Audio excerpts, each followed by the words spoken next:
Alright guys, check this out. I am getting prepped to do my first Osprey Fighting Sail battle report.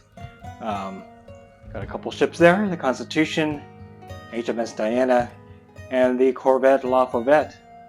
Pretty neat, using the Warlord water map from Victory at Sea, Battle for the Pacific, and then Island Terrain, actually from the Blood Red Skies Midway 2-player starter.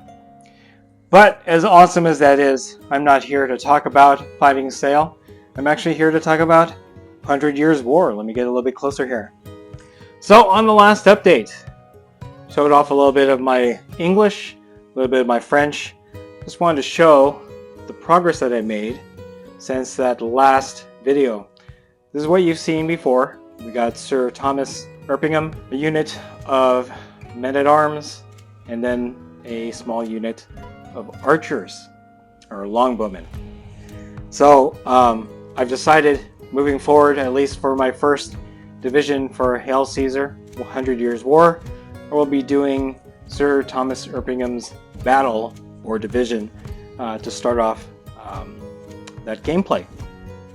So I haven't been able to do much work. I've been working on other stuff, but this is what I have.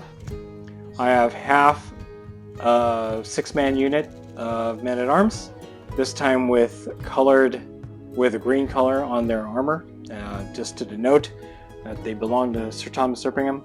I know that these guys over here are red, but it's what I had, what I have. I'm going to use that until I can actually color another unit of men-at-arms to replace them, because this will actually be King Henry V's men-at-arms. And then we have most of a 6-man stand of longbowmen. Still got to do a bit of work on that. That'll actually make, I believe, a small unit of longbowmen combined. But I think ideally I want to get them to 18 so that they're a standard unit of longbowmen. So that's what I have currently for Sir Thomas Erpingham's division. I do have a couple more things I want to show off. This is not going to be a very long hobby vlog. I just wanted to show off a little bit of what I've been working on in terms of getting that division or battle, because that's what battles were known as, or divisions were known as back then. They were called battles. Just the progress on my English battle for 100 Years War for the first battle report. I have to work on the French as soon as I'm done with this. Again, a battle or division in Hail Caesar comprises a general, which I have there, and then 4 units for that battle / division, which I only have 2 right now because of the archers and the men-at-arms. I need to come up with 2 more. So I'm going to move on to the next part of my update. Alright, next up we have Edward, Duke of York.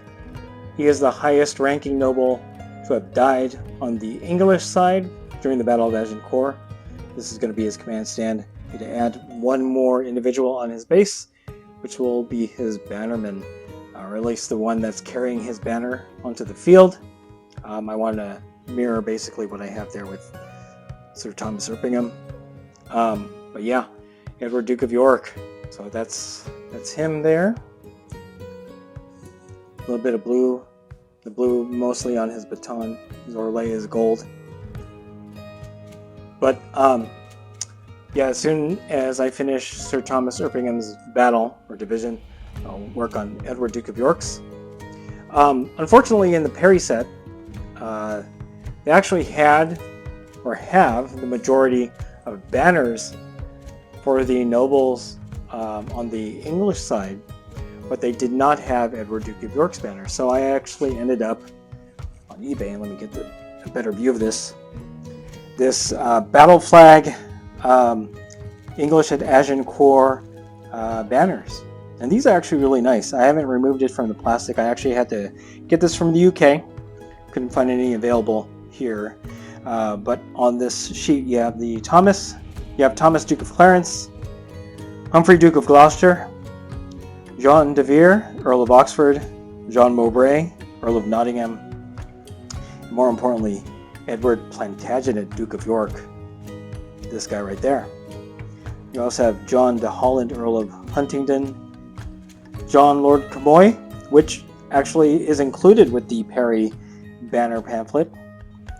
And we have Gilbert Baron Talbot, and in the center, King Henry V's banner, as well as Edward Mortimer, Earl of March. So, very nice sheet. I guess the company is Battle Flag. I'm not sure, because the person that I bought this from is not the originator, I believe, of this sheet.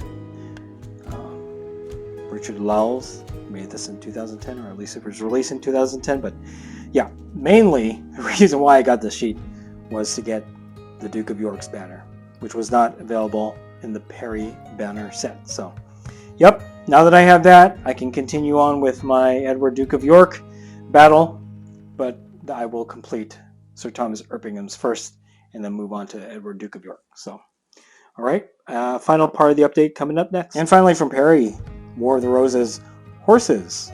So in the last update I mentioned that I had lost a sprue of horses. I can't find them. They're in my hobby pile of shame somewhere. But there's a reason why I got these, and not just to replace those. Because of the way the box kit for the mounted knights is laid out, you have more knights, men-at-arms, mounted bowmen figures in that kit than you do horses. You can only make 12 riders, or 12 knights, whatever, from that kit, and then you're going to have a ton of extra components. So initially, and let me get this out of the way, I ended up getting the War Games Atlantic horses, which are actually very nice. And let's see if I can, there we go. They are generic enough that you can use them for different eras of wargaming.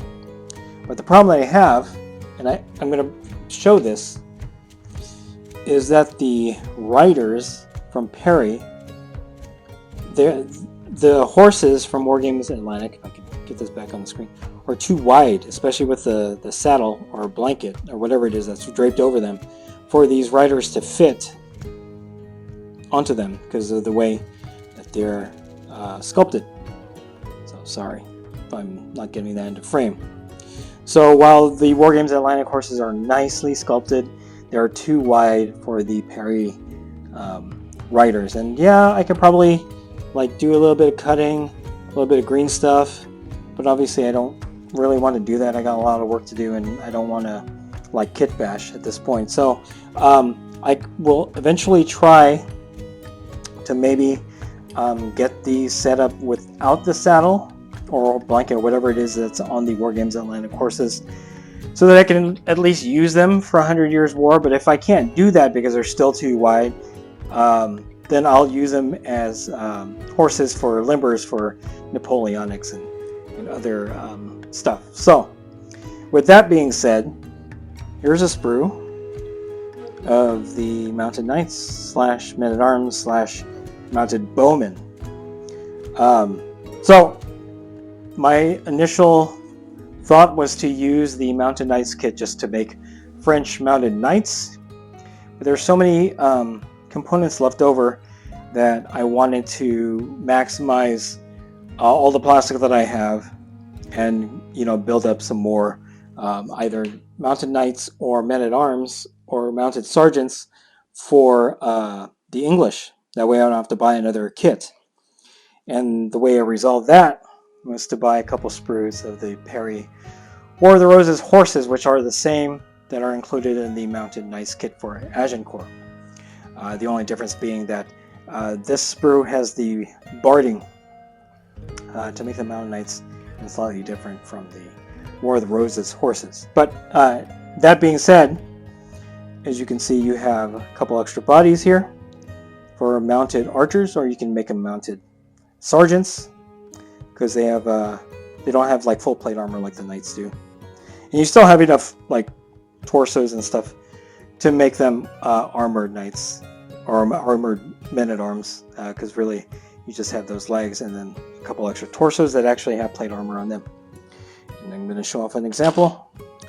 So there's a mounted bowman or a mounted sergeant, and then here is a mounted knight that I would use for the English.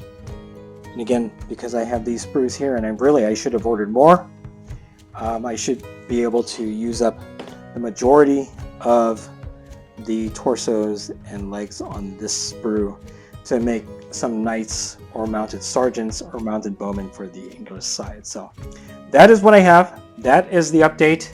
Hopefully you guys enjoyed this, and hopefully next couple weeks I'll have better progress. Maybe I'll even complete Sir Thomas Erpingham's battle and then start on, where is he? Edward, Duke of York. So anyway, if you like this video, go ahead and click like. If you haven't subscribed to the channel, I appreciate it if you would. Click the bell notification icon to get notified of all new 100 Years War updates coming out of the channel, and then click the link in the description below to join our Discord server. It's the best way I could personally interact with you and chit-chat you about Hail Caesar, 100 Years War, and any other game that we cover on the channel. So that's it. Thanks for watching. Stay tuned for more hobby vlog from WarGamingNewb Historical.